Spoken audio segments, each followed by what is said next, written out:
नमस्कार साथियों, आप सभी का हमारे एजुकेशनल प्लेटफॉर्म कंपटीशन कम्युनिटी पर एक बार फिर से स्वागत है। कंपटीशन कम्युनिटी के इस बैंकिंग सीरीज में आज हम लोग डिस्कस करने वाले हैं पजल का पार्ट 4, यानी कि इसके पहले हम लोगों ने इसके 3 भाग ऑलरेडी कवर अप कर लिए हैं। कंपटीशन कम्युनिटी के इन बैंकिंग सीरीज के माध्यम से आप सभी विद्यार्थियों को मिल रहे हैं बैंक से जुड़े हुए समस्त टॉपिक के प्रैक्टिस सेशंस, जहां पर आप हमारे साथ में जुड़ करके ना सिर्फ प्रैक्टिस कर सकते हैं, साथ ही साथ इनसे जुड़े हुए कॉन्सेप्ट्स भी आप जान सकते हैं, सीख सकते हैं। और जैसे जैसे ये आपके एग्जाम की डेट पास आती जा रही है, वैसे वैसे आपको आवश्यकता है कि अपनी प्रैक्टिस या यूं कहें कि इसकी फ्रीक्वेंसी को आपको बढ़ाने की जरूरत है, यानी कि आपको वैरायटी ऑफ क्वेश्चंस के साथ में फैमिलियर होते हुए चलना है। मॉक्स के साथ में कहीं ना कहीं आप टाइम मैनेजमेंट पर काम कर पाते हैं, और यहाँ पर हमारे साथ जब आप सेशन में जुड़ते हैं तो आपको अप्रोच पता चलता है कि किस प्रकार के प्रश्नों के लिए आपका अप्रोच क्या होना चाहिए। तो चलिए फटाफट से स्टार्ट करते हैं आज का सेशन और देखते हैं कि क्या कुछ खास रहने वाला है आज के सेशन में। तो यहाँ पर आज के सेशन का पहला प्रश्न आपकी स्क्रीन पर आ चुका है। ये प्रश्न हमारे पास हिंदी और इंग्लिश दोनों ही लैंग्वेजेस में अवेलेबल है। आज क्वेश्चन को हम लोग यहाँ पर हिंदी में ही सॉल्व करने वाले हैं, जैसे कि बहुत सारे अभ्यर्थियों की शिकायत होती है कि सर आप क्वेश्चन को इंग्लिश में ही सॉल्व कराते हैं। तो इंग्लिश मीडियम वाले सभी विद्यार्थी यहाँ पर फटाफट से क्या करेंगे, स्क्रीनशॉट ले लेंगे। तो जल्दी से इसका स्क्रीनशॉट ले लें और पेन और पेपर लेकर के हमारे साथ में जुड़ें और फटाफट से बनाएं इन क्वेश्चंस को, और अपनी अटेंडेंस भी लगाएं जितने लोगों के भी ये क्वेश्चन सॉल्व हो जा रहे हैं। तो चलिए हम लोग करते हैं क्वेश्चन को सॉल्व।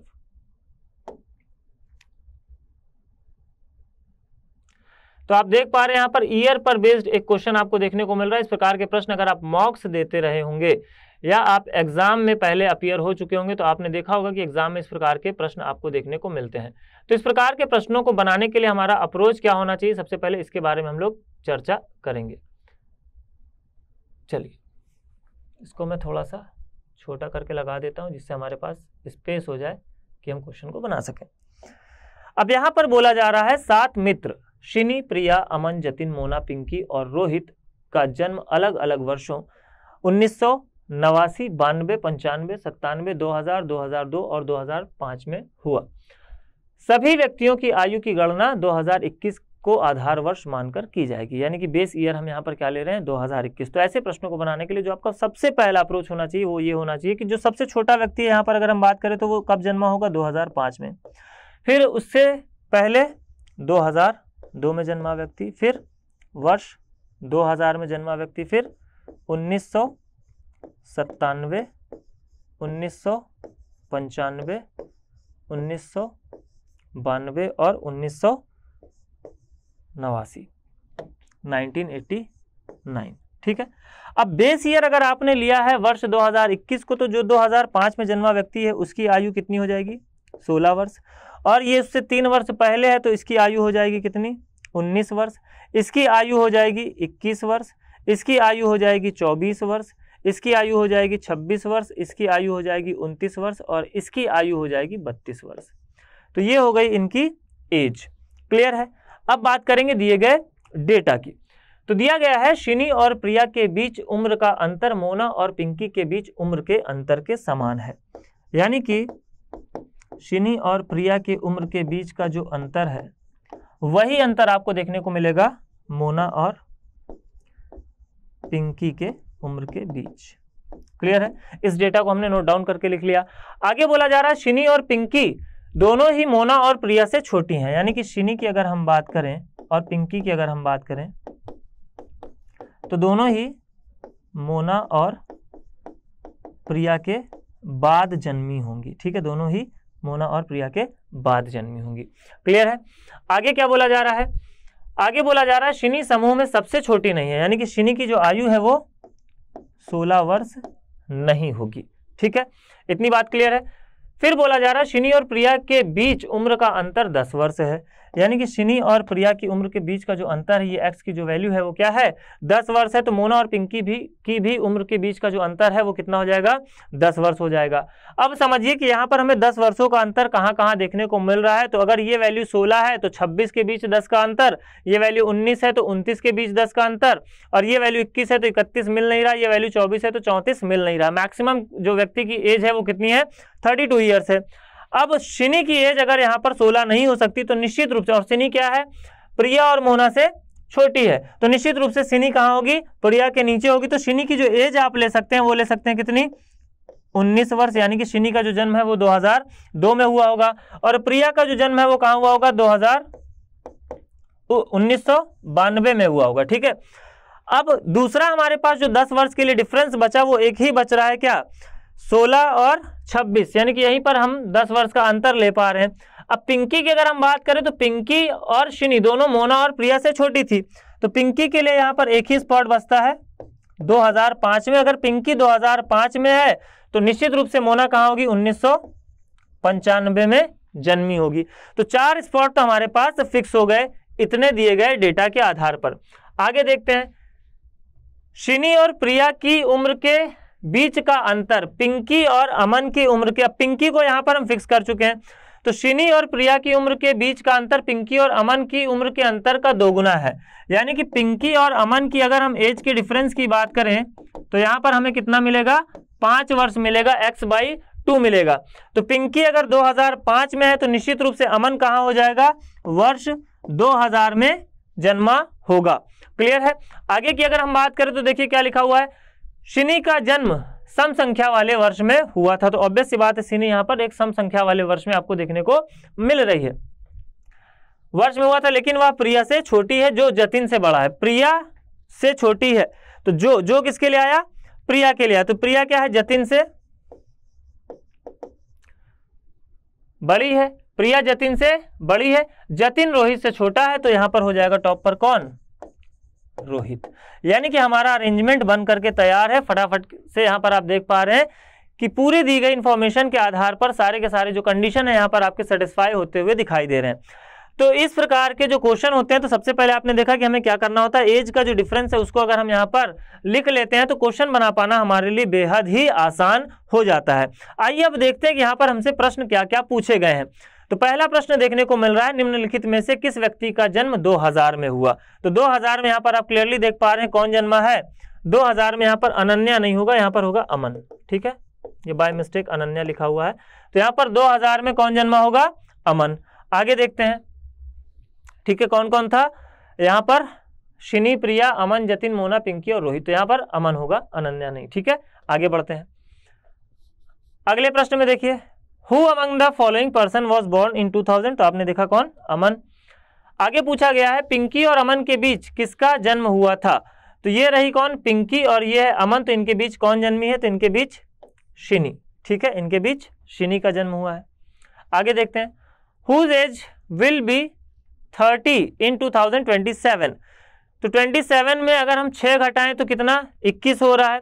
तो जो व्यक्ति 24 साल का होगा वही 2027 में जाकर के 30 साल का होगा। तो 24 वर्ष किसकी आयु है, जतिन की। तो आंसर क्या बन जाएगा यहाँ पर, ऑप्शन नंबर 2 यानी कि जतिन। बढ़ते हैं अगले प्रश्न की ओर, whose age difference is equal to Priya and Mona. Priya और मोना की अगर हम बात करें तो ये है मोना और ये है प्रिया, इनके बीच एज का जो अंतर है वो कितना है, 3 वर्ष है। तो अब दिए गए विकल्पों की अगर हम बात करें तो जतिन और रोहित, तो जतिन और रोहित के बीच एज का अंतर 3 वर्ष नहीं है। पिंकी और शिनी के बीच बिल्कुल 3 वर्ष का यहाँ पर अंतर देखने को मिल रहा है। So right answer will be option number 2। Clear है, बढ़ते हैं फटाफट से आगे। Priya was born in which year. Priya का जन्म किस वर्ष में हुआ, तो प्रिया का वर्ष 1992 में हुआ। आंसर बनेगा ऑप्शन नंबर 3। बढ़ते हैं अगली पजल की ओर और देखते हैं अगले पजल में आपको क्या कुछ देखने को मिल रहा है। तो अगली अगर हम पजल की बात करें तो यहां पर भी आपको अलग अलग व्यक्तियों का जन्म अलग अलग महीने की अलग अलग तारीख को हुआ है, इस पर आधारित एक प्रश्न देखने को मिल रहा है। तो इस प्रकार के प्रश्नों के लिए आपका जो अप्रोच है, अगेन इंग्लिश मीडियम वाले जो विद्यार्थी हैं यहाँ पर फटाफट से क्या करेंगे, स्क्रीनशॉट ले लेंगे। फटाफट से इसका स्क्रीनशॉट ले लेना, फिर हम लोग क्वेश्चन को सॉल्व करेंगे। क्लियर है, चलिए स्क्रीनशॉट अगर आपने ले लिया हो तो देखिए यहाँ पर भी क्वेश्चन को सॉल्व करने के लिए हमारा जो अप्रोच होगा वो क्या होगा, सेम होगा। यानी कि इसी अप्रोच के साथ हम लोग क्वेश्चन को सॉल्व करेंगे जैसे अभी हम लोगों ने किया। बस यहाँ पर आप लोग एक गलती करते हो जो आपको नहीं करनी, तो वो गलती क्या करते हो उसको भी यहाँ पर आप लोग ध्यान देंगे। ठीक है, चलिए इसको मैं लगा देता हूँ। अब यहाँ पर आपको दिया गया 8 व्यक्ति अनन्या, रोहन, शालिनी, ममता, सिड, बबलू, इशिका और श्रेया का जन्म अलग अलग महीने यानी जनवरी, फरवरी, मार्च और अप्रैल के या तो 18 तारीख या तो 23 तारीख को हुआ था, लेकिन जरूरी नहीं कि इसी क्रम में हो। अब समझिए आप लोग क्या करते हो, आप लोग लिखते हो यहाँ पर जनवरी, आप लिखते हैं यहाँ पर जनवरी और लिखते हैं 18 तारीख और 23 तारीख। तो इस तरीके से क्वेश्चन को नहीं बनाना है। क्यों नहीं बनाना, इसके ऊपर ऑलरेडी मैं चर्चा कर चुका हूं जब मैं सिटिंग अरेंजमेंट के बेसिक कॉन्सेप्ट और कीवर्ड्स और की सेंटेंसेस की बात कर रहा था। तो यहाँ पर इस तरीके से आपको नहीं बनाना, आपको जो अरेंजमेंट बनाना है वो कुछ इस प्रकार से बनाना है, जनवरी, फरवरी, मार्च और अप्रैल। ठीक है, ये हमने लिख लिया। अब इनकी या तो 18 तारीख या तो 23 तारीख, तो आपको इस प्रकार से यहाँ पर लिखना है। इसके पीछे का रीजन क्या है, अगर हम बोलते हैं ए और बी के बीच एक व्यक्ति का जन्म हुआ है, यहाँ पर आप बनाए रहते हैं, तो यहाँ पर आप फिर एक का गैप दे करके ले लेते हैं, जबकि वो आपका सही डेटा नहीं होगा। ठीक है, तो उसी तरीके से अप्रैल के लिए भी हम क्या कर रहे हैं, मार्च के लिए हो गया ये आपका 18 और 23, और ये हो गया आपका अप्रैल के लिए 18 और 23। क्लियर है। चलिए फटाफट से बढ़ते हैं आगे।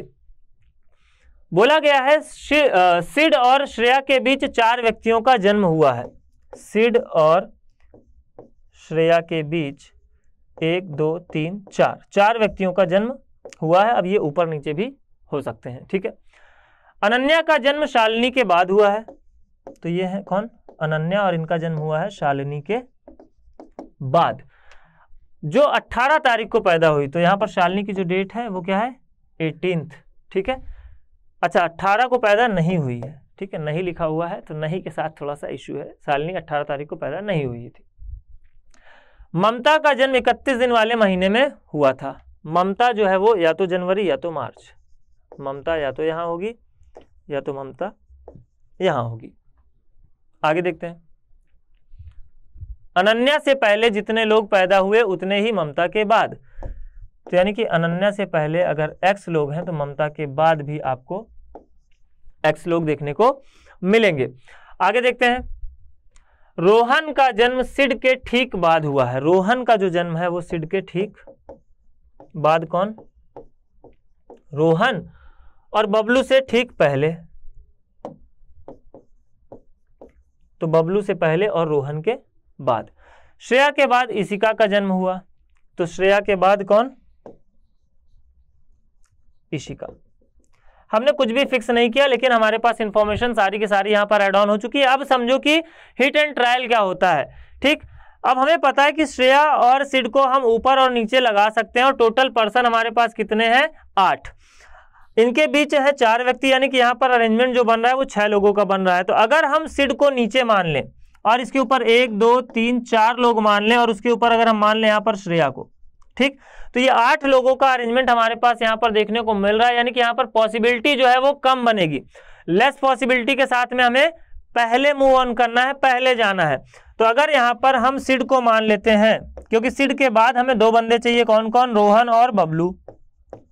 ठीक, तो रोहन और बबलू को अगर हम लगा लेते हैं सिड के बाद, और सिड और श्रेया के बीच में 4 व्यक्ति, तो 1 2 3 4, यहाँ पर टॉप पर कौन हो जाएगी, श्रेया। तो लेस पॉसिबिलिटी बन रही है। जबकि अगर ऊपर हम यहाँ पर रखते सिड को और यहाँ रखते श्रेया को, तो हमारे पास पॉसिबिलिटी ज्यादा बनती। तो लेस पॉसिबिलिटी के साथ में पहले मूव ऑन करते हैं। अगर नहीं बनता है तो वापस से हम फिर क्या करेंगे, अरेंजमेंट यहाँ पर फिक्स कर लेंगे डेटा, क्योंकि हमारे पास सारी इंफॉर्मेशन लिखी जा चुकी है। अब समझिए यहाँ पर बोला क्या गया है कि अनन्या के ऊपर जितने व्यक्ति हैं उतने ही व्यक्ति ममता के नीचे। अनन्या और ममता का डेटा यहाँ पर हमारे पास है नहीं। अनन्या, शालिनी की अगर हम बात करें तो शालिनी किसी भी महीने की 18 वर्ष को नहीं जन्मी है, और शालिनी के बाद कौन जन्मी है, अनन्या। शालिनी के बाद यहाँ पर जन्मी है कौन, अनन्या। ठीक है, आगे देखते हैं। आगे का हमारे पास जो डेटा है, श्रेया के बाद में कौन जन्मी है, इशिका। ठीक है, श्रेया के बाद इशिका का जन्म हुआ, यानी कि इशिका आएगी बाद में। अब हमारे पास बच रहे कौन, अनन्या और ममता के लिए अरेंजमेंट। ममता हमें पता है या तो यहाँ होगी या तो यहाँ होगी। तो ममता को अगर यहाँ पर हम लगाते हैं टॉप पर, समझिए, ममता को अगर हम यहाँ पर लगाते हैं टॉप पर, और मार्च के लिए भी एक ही पॉसिबिलिटी बची हुई है हमारे पास। तो ममता को अगर हम टॉप पर लगाते हैं तो ममता के बाद कितने व्यक्ति हो रहे हैं, 1 2 3 4 5 6। तो यहाँ पर आप अनन्या को फिक्स नहीं कर सकते, यानी कि ये पॉसिबिलिटी होगी कैंसिल। अब आते हैं अनन्या, दूसरा हमारे पास पॉसिबिलिटी बची कि यहाँ पर हम रखें। तो अनन्या के बाद, सॉरी, ममता के बाद यहाँ पर कितने व्यक्ति हैं, 3 व्यक्ति हैं। ममता के बाद 3 व्यक्ति हैं। तो हमें पता है कि अनन्या से पहले भी कितने व्यक्ति होंगे, 3 व्यक्ति। तो ये किसके लिए हो जाएगा प्लेस, अनन्या के लिए प्लेस हो जाएगा। फिर इसके बाद बोला गया है कि श्रेया के बाद में कौन है, इशिका। श्रेया के बाद में है इशिका और शालिनी के बाद में है अनन्या। तो शालिनी के बाद में कौन, अनन्या है, तो यहाँ पर हमें शालिनी भी चाहिए और इशिका भी चाहिए। शालिनी के लिए क्या कोई एडिशनल डेटा हमें दिया गया है, देखते हैं फटाफट से। क्या शालिनी के लिए हमें कोई एडिशनल डेटा दिया गया है?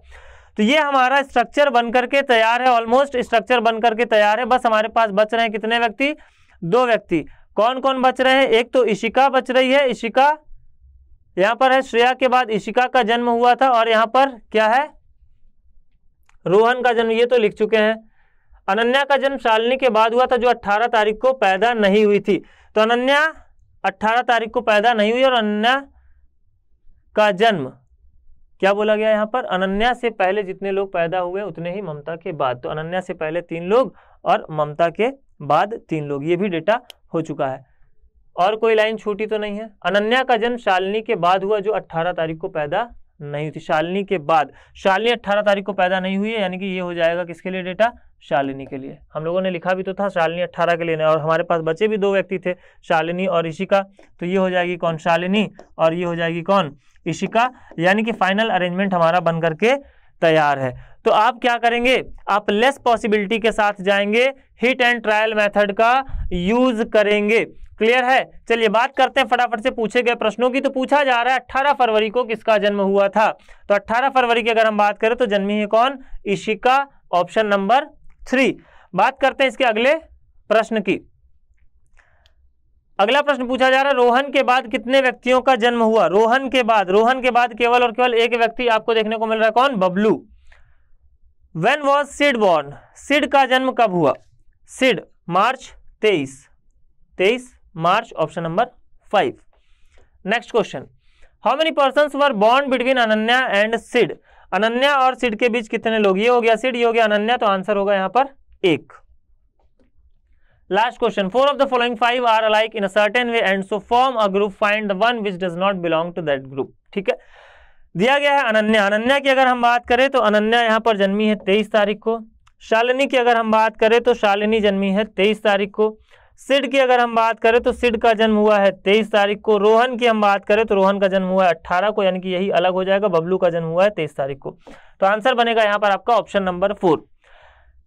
तो इस प्रकार के क्वेश्चन आपको देखने को मिलते ही हैं। तो इस प्रकार के क्वेश्चंस के लिए आप अप्रोच देख पा रहे हैं कि किस प्रकार से आपको करना होता है। और मैंने कहा कि जैसे जैसे एग्जाम की डेट आ रही है, आपको अपनी प्रैक्टिस और क्वेश्चन बनाने की फ्रीक्वेंसी को बढ़ा देना है और जुड़े रहना है टीम कंपटीशन कम्युनिटी के साथ, जहां पर आने वाले सेशन में हम और भी अमेजिंग और इंटरेस्टिंग पजल्स के साथ में आप सभी विद्यार्थियों के साथ में जुड़ेंगे।